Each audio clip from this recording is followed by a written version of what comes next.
बिस्मिल्लाहिर्रहमानिर्रहीम। अस्सलाम वालेकुम viewers, welcome back to my channel फ्रेवी फूड। आज मैं आपके साथ शेयर करने जा रही हूँ कि किस तरह आप गोश्त को साफ़ कर सकती है और उसके अंदर जो महसूस किस्म की स्मेल होती है उसको कैसे ख़त्म किया जा सकता है।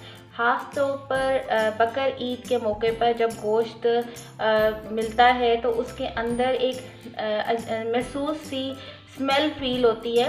वो इसलिए क्योंकि हम गोश्त को फ़ौरन उसी टाइम जब वो कुर्बानी होती है उसी टाइम फिर हम उसको बनाना शुरू कर देते हैं, तो उसके अंदर जो स्मेल होती है वो असल में खून की स्मेल होती है।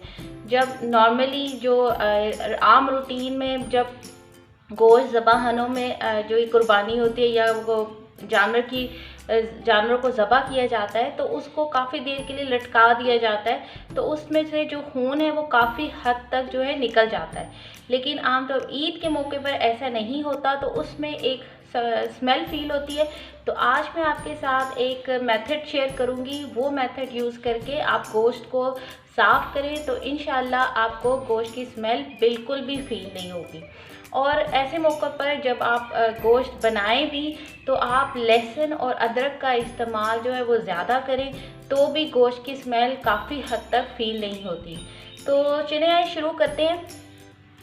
सबसे पहले जो मैंने ये गोश्त लिया है ये बीफ का है, आप मटन भी ले सकते हैं। तो जो भी आप गोश्त ले रहे हैं तो देखें आपको इसके अंदर जो है वो खून नज़र आ रहा है, तो इसको बेसिकली गोश्त में जो स्मेल आ जाती है, गोश्त ख़राब हो जाता है, तो वो इसलिए ख़राब हो जाता है कि उसके अंदर जो है वो खून रह जाता है। तो सबसे पहले उसको अच्छी तरह से धोना है, तो उसको बल्कि ख़त्म करना है। किस तरह ख़त्म करना है, तो सबसे पहले इसको जो है एक दफ़ा जो है टैप वाटर से आप वॉश कर लें। तो इसको मैं वॉश करने लगी हूँ।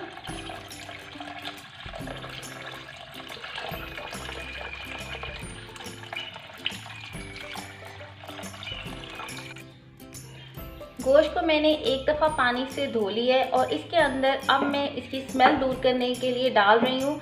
तो इसमें थोड़ा सा पानी डाल के रखना है गोश्त को, और इसके अंदर मैं ऐड करने लगी हूँ हाफ़ टी स्पून जो है नमक, वो इस पानी के अंदर डाल दें।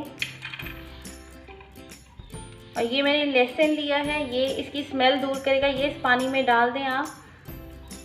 और साथ ही इसके अंदर मैं डाल रही हूँ 1 टीस्पून के बराबर सिरका, या आप नींबू का रस भी डाल सकते हैं। तो अब इस पानी के अंदर जो है गोश्त को आपने तकरीबन 15 मिनट के लिए आप डिप करके रख दें, ताकि जो गोश्त के अंदर अगर स्मेल है वो ख़त्म हो जाए। गोश्त को मैंने पानी में डिप किया हुआ है और साथ ही मैं गोश्त को साफ़ भी कर रही हूँ। जो मुझे गोश्त के साथ ये चर्बी वगैरह नज़र आ रही है वो मैं इसके साथ साथ साफ़ करती जा रही हूँ, और इसका गोश्त भी साफ़ हो जाएगा और जो है इसकी स्मेल भी ख़त्म हो जाएगी। 15 मिनट के बाद जो है ये पानी उतार देना है, और उसके बाद मैं आपको बताती हूँ फिर क्या करना है। 15 मिनट के बाद मैं गोश्त को अच्छी तरह से टैप वाटर से धो लूँगी। देखिए ये इसका फिर से खून निकल रहा है, ये मैं सारा इसको अच्छी तरह से वॉश करने लगी हूँ ताकि ये सारा जो है खून इसमें से निकल जाए।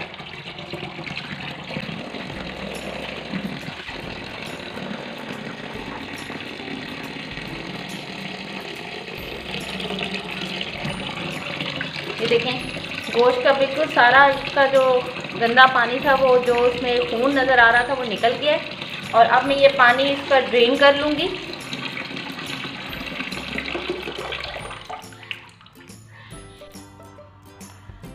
अब इस गोश्त के अंदर मैं डाल रही हूँ 1 प्याली के करीब आटा, और ये आटा अच्छी तरह से आप इसके ऊपर मल लें।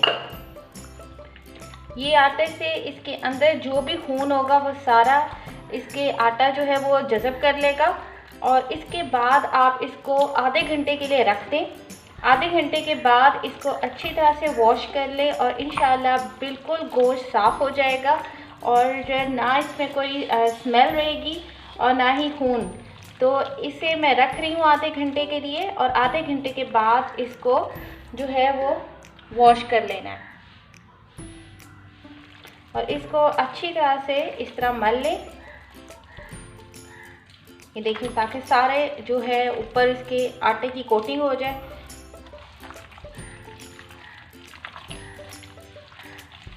कोई सा भी आटा ले सकते हैं, मैंने गंदम का आटा लिया है, आप वाइट आटा भी ले सकते हैं जो अवेलेबल है।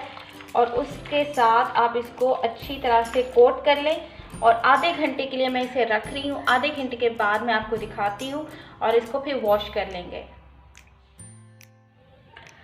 आधे घंटा हो गया और आधे घंटे के बाद ये कुछ इस तरह नज़र आएगा। जो आटा है वो खून को अब्जॉर्ब कर लेता है। और अब इसको अच्छी तरह से मल के धो लेना है।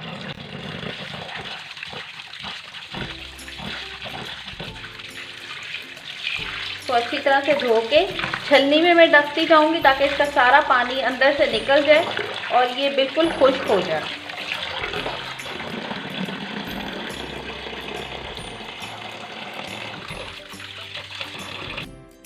गोश्त धोने के बाद बिल्कुल साफ़ हो गया है।